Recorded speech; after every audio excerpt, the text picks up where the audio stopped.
नमस्कार दोस्तों, स्वागत है आप सभी लोगों का स्टडी ग्लोस पर। दोस्तों, कई बार आप लोग ये सोचते होंगे कि आखिरकार ये सभी लोग इजराइल के पीछे हाथ धोकर क्यों पड़े हैं। चाहे यमन की बात करें, चाहे ईरान की बात करें, चाहे हूतीस की बात करें, हम लोग चाहे हिजबुल्लाह की बात करें, हमास की बात करें, लेकिन ये सब के सब जो है वो आखिरकार इजराइल के पीछे इतना क्यों पड़े हैं। रिसेंटली क्या हुआ है कि यमन से रॉकेट जो है वो लॉन्च की गई है तेल अवीव के अंदर इजराइल में, और लगभग उसके अंदर 11 लोग जो है वो घायल हुए हैं और भी कई लोग जो है मारे गए हैं। लेकिन अगर आखिरकार इजराइल इतना छोटा देश है और उसको जीतना इतना आसान है, तो फिर उसको जीत क्यों नहीं लिया जाता है। जब अरब कंट्रीज इतनी ताकतवर हैं, इनके पास में इतने तेल के बड़े बड़े भंडार हैं, इनके पास में इतना पैसा है, लेकिन फिर भी एक छोटे से इजराइल देश को नहीं जीत पा रहे हैं। आखिरकार इसके पीछे एक रीजन क्या है उसको हम लोग देखेंगे। लेकिन इजराइल जिस दम पर इतना दमखम रखता है, आखिरकार उसका रीजन क्या है वो भी हम लोग फाइंड आउट करेंगे। लेकिन अगर हूतीज, हिजबुल्लाह और हमास इतने अटैक्स कर रहे हैं, तो इनको पीछे से बैक सपोर्ट जो है वो करने वाला कौन है। रिसेंटली आप लोगों ने देखा होगा कि सीरिया के अंदर बशर अल असद की सरकार वहां से हट चुकी है और बशर अल असद ने शरण ली है रूस के अंदर। जैसे ही असद सरकार वहां से हटती है, उसके बाद में वहां पर जो एक रेबल ग्रुप है वो वहां पर काबिज होता है, और जानुल यानी कि जुलेहा एक व्यक्ति है जो कि वहां पर आकर पूरी तरीके से एचटीएस को कंट्रोल करता है, और एचटीएस ने वहीं पे आकर जो है पूरा तरीके से एनकॉर्च कर लिया है।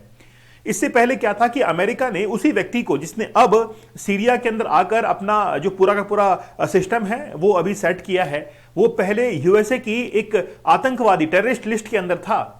लेकिन आज की खबर यह है कि यूएसए ने उसको अपनी टेररिस्ट लिस्ट से बाहर कर दिया है।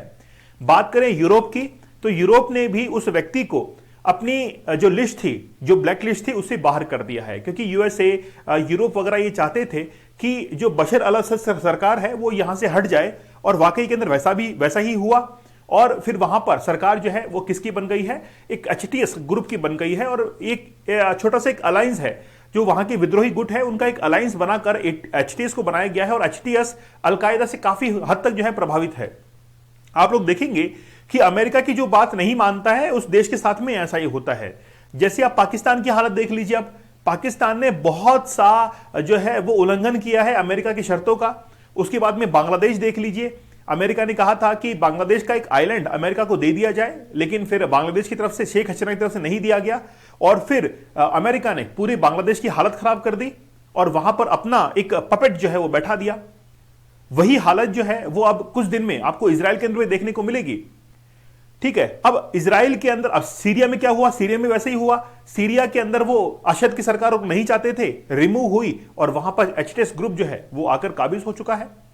लेकिन अब बात करेंगे आखिरकार ये रेजिस्टेंस, एक्सिस ऑफ रेजिस्टेंस क्या होता है, जिसके पीछे आज ईरान जो है इतना ताकतवर बन चुका है और इजराइल को वो टारगेट कर रहे हैं।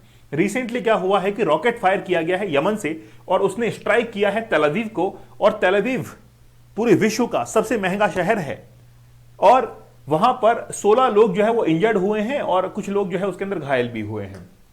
काफी सारे न्यूज़पेपर्स इसको जो है कवर किया है, लोग इसके अंदर मारे भी गए हैं। आप लोग यहां पर डेड बॉडीज वगैरह देख सकते हैं। गाजा के अंदर भी बहुत सारे लोग जो है मारे जा रहे हैं, क्योंकि इजराइल जो है वो लगातार वहां पर अटैक कर रहा है। दोस्तों, ये हमारा लाइफ चेंजिंग कोर्स है। मैं अभी आपको कह रहा हूं कि आपकी लाइफ के अंदर कुछ करें ना करें, आप इस चैलेंज को जरूर लीजिएगा। आप किसी टारगेट को अचीव करना चाहते हैं तो आप इस चैलेंज के साथ में उसको अचीव कीजिएगा, आपका पोटेंशियल दुगना हो जाएगा। आपकी लाइफ के अंदर बहुत कम ऐसे चांसेस आएंगे जब आपको ऐसे चैलेंजेस देखने को मिलेंगे। जैसे इससे पहले 75 डेज का हार्ड चैलेंज था, आप उसको कंप्लीट कीजिए, 100 डेज के चैलेंज को कंप्लीट कीजिए, और अपने किसी टारगेट को हासिल कीजिए। आपको कोई एग्जाम क्रैक करना हो, वेट लूज करना हो, जो भी आप करना चाहते हैं। पोर्नोग्राफी तो हम लोग छुड़वा ही रहे हैं, और पोर्नोग्राफी ने जिस तरीके से आपके सबकॉन्शियस माइंड को डिस्टर्ब किया है, फोकस, कंसंट्रेशन की धज्जियां उड़ा दी हैं, तो मैं आप लोगों से कहना चाहूंगा कि अभी इस कोर्स की प्राइजेस काफी कम है। आप इसके साथ में जुड़ के अपने पोर्नोग्राफी के एडिक्शन को खत्म कर सकते हैं।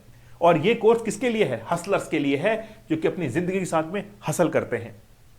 चलिए बात करते हैं कि रिसेंटली क्या हुआ है। देखिए, तेल अवीव के अंदर एक अटैक किया गया है, और हूती जो रेबल्स हैं उनके द्वारा एयर स्ट्राइक की गई है इजराइल के अंदर, और मिसाइल इन सॉलिडेरिटी विद पैलेस्टाइंस। देखिए, एक्चुअली में क्या है कि भारत हमेशा एक पक्ष में रहा है कि पैलेस्टाइन जो है वो होना चाहिए, द्विराष्ट्र सिद्धांत जिसको हम लोग कहते हैं। जैसे इजराइल भी हो और पैलेस्टाइन भी हो, हमने कभी भी ये नहीं कहा है हमारी तरफ से कि इजराइल ही हो। इजराइल और पैलेस्टाइन का दोनों तरफ से हमने समर्थन किया है। तो इजराइल और पैलेस्टाइन दोनों को हम लोग चाहते हैं। रिसेंटली जो अटैक हुआ है उसके अंदर 14 जो लोग हैं वो इंजर्ड हुए हैं। सुबह 4 बजे अटैक हुआ था। हूतीज ने रिसेंटली टेलीग्राम जो मैसेज है, एप्लीकेशन है, वहां पर एक मैसेज छोड़ा और ये कहा had aimed A hypersonic ballistic missile, मतलब जो अटैक किया गया है ये हाइपरसोनिक बैलिस्टिक मिसाइल के द्वारा किया गया है एट ए मिलिट्री टारगेट, और एक मिलिट्री को टारगेट किया गया था विच दे डिड नॉट आइडेंटिफाई, जिसको आइडेंटिफाई इजराइल नहीं कर पाया था, क्योंकि हूतीज रेबल को यह पूरी तरीके से विश्वास था कि आयरन डोम जो है वो इनकी हाइपरसोनिक मिसाइल को डिटेक्ट कर लेगा और हवा में ही खत्म कर देगा। क्योंकि आयरन डोम के बारे में बताऊं कि आयरन डोम एक ऐसा डोम है, पूरी तरीके से डोम जो है वो बनाया जाता है। इस डोम के अंदर अगर कोई भी मिसाइल आती है तो उस मिसाइल को ये वहीं हवा के अंदर जो है वो मार गिराता है। जैसे यहां से अगर कोई मिसाइल छोड़ी गई है तो आयरन डोम अपने सेंसर्स का इस्तेमाल करके, रडार का इस्तेमाल करके उसके दायरे में, उसके रडार में जो भी मिसाइल आने वाली है उसको हवा में ही खत्म कर देता है। अब हौतीज ने हाइपरसोनिक मिसाइल जो है वो लॉन्च की और बता दिया कि हम लोग आयरन डोम को भी जो है वो भेज सकते हैं, और यही हुआ। जो मिसाइल्स दागी गई हैं उसमें आयरन डोम कुछ भी नहीं कर पाया और तेल अवीव के अंदर ये अटैक जो है वो हो चुके हैं। एक्चुअली में क्या हुआ है कि इससे पहले की घटना मैं आप लोग को बताता हूं। इससे 2 दिन पहले इजराइल ने एयर स्ट्राइक की थी, 2 जगह पर की थी। एक तो सना जो पेनिनसुलर है वहां पर, जो कि यमन में आता है, और पोर्ट सिटी है हौदेदा, है ना। तो ये जो 2 पोर्ट सिटी है और सना है, यहां पर इजराइल ने अटैक किया था जिसमें 9 लोगों की मौत भी हुई थी। इसके ही रेस्पॉन्स के अंदर अब हूतीज ने यहां पर अटैक करना शुरू कर दिया है। लेकिन ये दुश्मनी यहां से पैदा नहीं हुई है, इसके पहले इसके पीछे की कहानी है। तो इजरायली एयर स्ट्राइक की गई थी, लॉन्ग रेंज मिसाइल्स उसके अंदर यूज की गई थी और वहां पर टारगेट जो है हूतीज को टारगेट किया गया था। The Houthis also claim a drone strike targeting an unspecified military target, जो कि इजराइल के द्वारा किया गया था यमन के अंदर। अब आप लोग देखेंगे, मैं आपके सामने अब एक बात रखूंगा और वो है एक्सिस ऑफ रेजिस्टेंस। आप इस वर्ड से मुखातिब हो जाइएगा, एक्सिस ऑफ रेजिस्टेंस क्या होता है। देखिए एक्चुअली में क्या हुआ कि ईरान के अंदर एक ड्रोन अटैक होता है 2020 के अंदर। उसमें जो सुलेमानी है, कासिम सुलेमानी, जो कि रिवोल्यूशनरी गार्ड का हेड है, कमांडर है, उसको मार दिया जाता है। और वो ड्रोन अटैक करवाया था यूएसए ने, और उसमें इजराइल बराबर साथ दे रहा था, क्योंकि इजराइल की जो मौसाद है वो इंटेलिजेंस इनपुट दे रही थी यूएसए को। और फिर ड्रोन अटैक के अंदर सुलेमानी को मार दिया गया। ईरान उसका बदला लेना चाहता है इजराइल से। अच्छा, इससे पहले का भी बदला लेना चाहता है, क्योंकि 1967 के अंदर जो 6 डे वॉर हुआ था, इसमें बहुत सारे अरब कंट्रीज को हरा दिया गया था इजराइल के द्वारा। तो दुश्मनी बड़ी पुरानी है। तो एक्सिस ऑफ रेजिस्टेंस के तहत ईरान ने यह किया कि यमन के अंदर जो हूती रेबल्स हैं उनको फंड देना शुरू किया, उनको वेपन सप्लाई किए। इसके साथ में ही मैं आपको और मैप में दिखाता हूं, यहां पर देखेंगे यमन के अंदर हूतीज को फंड दिया, वेपन्स दिए। गाजा के अंदर हमास को दिया गया और इस्लामिक जिहाद एक ग्रुप है उसको दिया गया। साथ ही के अंदर लेबनान में हिजबुल्लाह को दिया गया। और आप लोग देखेंगे कि ये सारे ग्रुप मिलकर इजराइल को परेशान करते हैं, इजराइल को अटैक करते हैं। अगर आप लोग ईरान को देखेंगे तो ईरान बहुत ताकतवर राज्य बन चुका है। किसके कारण? ईरान के पास में बहुत सारा तेल का, ऑयल का रिजर्व था। अमेरिका ने बहुत सारे सैंक्शंस ईरान के ऊपर लगाए, क्योंकि ईरान ये चाहता था कि हम लोग एटॉमिक जो अटैक होते हैं, एटॉमिक जो बॉम्ब होते हैं, परमाणु शक्ति हम लोग बनना चाहते हैं। लेकिन ये बात जब अमेरिका को पता लगती है तो अमेरिका ने ईरान के ऊपर सैंक्शंस लगा दिए 2016 के अंदर, और ये कहा कि ईरान के साथ में कोई भी रिलेशन अपने नहीं रखेगा, क्योंकि ईरान चोरी छिपे अपने जो न्यूक्लियर रिसर्च है या फिर न्यूक्लियर जो मिसाइल्स इसको बना रहा है। इसीलिए क्या किया गया, ईरान के साथ में सबने अपने रिश्ता जो है वो तोड़ दिया। अब धीरे धीरे समय जो है वो गुजरता है और ईरान जो है वो अपनी टेक्नोलॉजी को खुद डेवलप करना शुरू करता है, और ईरान ने अब उसका बदला लेना शुरू किया। तो एक्चुअली में क्या हुआ कि ये जो आप लोग रेड सी यहां पर देख रहे हैं, जब भी रेड सी से यहां से होता हुआ रेड सी के अंदर जब भी कोई शिप आता है तो हूती जो कि यमन के अंदर है वो उस पर अटैक करना शुरू करते हैं।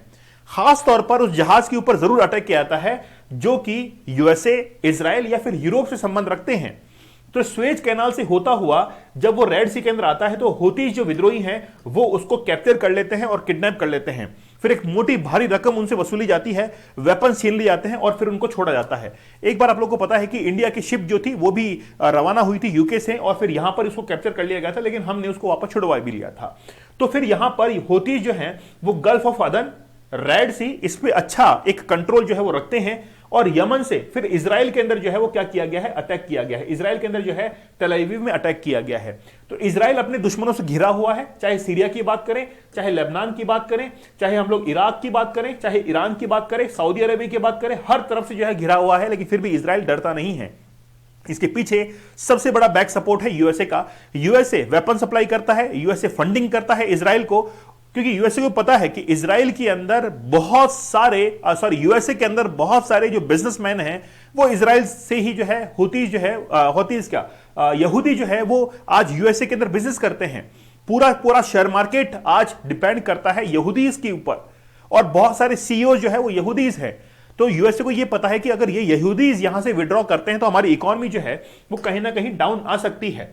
अब एक्चुअली में क्या हुआ कि जब गाजा के ऊपर अटैक किया गया तो लगभग 200 मिसाइल जो है वो इजराइल ने अटैक की, और इजराइल हमास वॉर के अंदर बहुत सारे लोग जो थे वो मारे गए। रेड सी और गल्फ ऑफ अदन को बहुत अच्छे से कंट्रोल किया। कई बार सीज फायर भी हुए, लेकिन फिर भी सीज फायर होने के कारण भी गाजा के अंदर बहुत सारे लोग जो है वो मारे गए। इसीलिए इजराइल स्ट्राइक गाजा ये क्लेम करता है कि हमारे बहुत सारे लोग इसके अंदर मारे गए हैं। लगभग अब तक की अगर हम लोग बात करें तो हजारों के अंदर लगभग 30-40 हजार लोग जो है वो अब तक मारे जा चुके हैं इजरायली एयर स्ट्राइक के अंदर। लेकिन अब इजराइल एक्सिस ऑफ रेजिस्टेंस का किस तरीके से जवाब देगा ये तो आने वाला समय बताएगा। लेकिन अब इजराइल ने अपनी जो बॉर्डर्स हैं इनको बहुत से सिक्योर कर लिया है। अच्छा, इजराइल ने ये ऐसे शुरुआत नहीं की है। 7 अक्टूबर की वो बात थी 2023 के अंदर, जिस समय नोवा म्यूजिक फेस्टिवल इजराइल के अंदर हो रहा था। उस समय जो हमास था उसने अटैक कर दिया था इजराइल के सिटीजन्स के ऊपर, और वहीं से ये कहानी जो है शुरू होती है। और हम लोग बार बार ये कयास लगा रहे हैं कि अब ये वर्ल्ड वॉर 3 के अंदर कन्वर्ट हो चुका है। आप लोग मुझे जरूर कमेंट सेक्शन में बताइएगा कि क्या वाकई में वर्ल्ड वॉर 3 की शुरुआत हो चुकी है। क्योंकि अभी आप देखिए कि रशिया के अंदर क्या हुआ है। रशिया के अंदर 9/11 जैसा अटैक किया गया है ड्रोन से। 2 जो बिल्डिंग्स है उनके ऊपर अटैक किया गया है। तो हर जगह कहीं ना कहीं हलचल जो है वो आज विश्व के अंदर देखने को मिल रही है। एक देश दूसरे देश का दुश्मन बन चुका है। जैसे कनाडा और इंडिया के रिलेशन कैसे खराब हो चुके हैं आप देख सकते हैं।